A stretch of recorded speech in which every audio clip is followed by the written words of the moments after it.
आयु है वो 28 लाख है और जो वनस्पति काय जीव है वो अकेले 24 लाख। इनकी इतनी संख्या है और हम मनुष्यों की कितनी है 14 लाख। इसके बावजूद फिर उसमें अभी एक इंद्री है, द्विइंद्री, त्रिइंद्री, चौइंद्री, इनकी 2-2 लाख की व्यवस्था है। फिर आप गति के हिसाब से जाएंगे, देवगति, तिर्यंच, मनुष्य, नारद, ये 4-4 लाख है। इतनी व्यवस्थाओं में सबसे ज्यादा संख्या आप देखिए तो एक इंद्रिय जीवों की, और हम क्या कर रहे हैं उस पर्यावरण पर अधिकार जमाए हैं। जैसा कल राजमन सर ने इतना अच्छा प्रेजेंटेशन दिया, इतना अच्छा डेटा के साथ दिया कि हमने समुद्र को भी नहीं छोड़ा है, वहां भी इंडस्ट्रियलाइजेशन हो चुका है। पर्यावरण में तो पहले से ही था, जो आपको पृथ्वी का दिखते हैं, जो जंगल है, जो भूमि है, उस सब पे अधिकार है मानवों का। लेकिन अब जो जल है, जहाँ जहाँ जो जल का विस्तार है, जो समुद्र है, वो भी नहीं बचा है।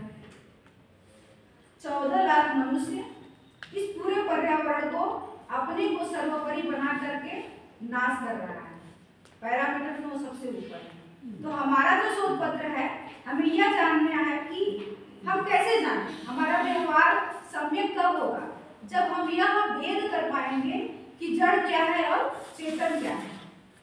यदि हम ठीक से समझ जाएं कि हम जिसके साथ जो व्यवहार कर रहे हैं यह चेतनवत है और यह जड़वत है, हमारा व्यवहार उस प्रकार से हो जाएगा। तभी जाकर के पर्यावरण में जितना आप देख रहे हैं, जो ग्लोबलाइजेशन पे चल रहा है या कार्बन एमिशन है, कितने हम नियम बनाते हैं, बेवकूफ बनाने के लिए बनाते हैं। कार्बन एमिशन के लिए कितना अच्छा नियम बना हुआ है, एक कार्ड मिल गया है, भारत को इतना कार्ड मिला हुआ, क्रेडिट कार्ड सब देश को। फिर उसमें क्या होता है कि यदि आपने अपना कार्बन एमिशन कम किया और जो बचा आप उसको बेच सकते हैं, तो फायदा क्या हुआ।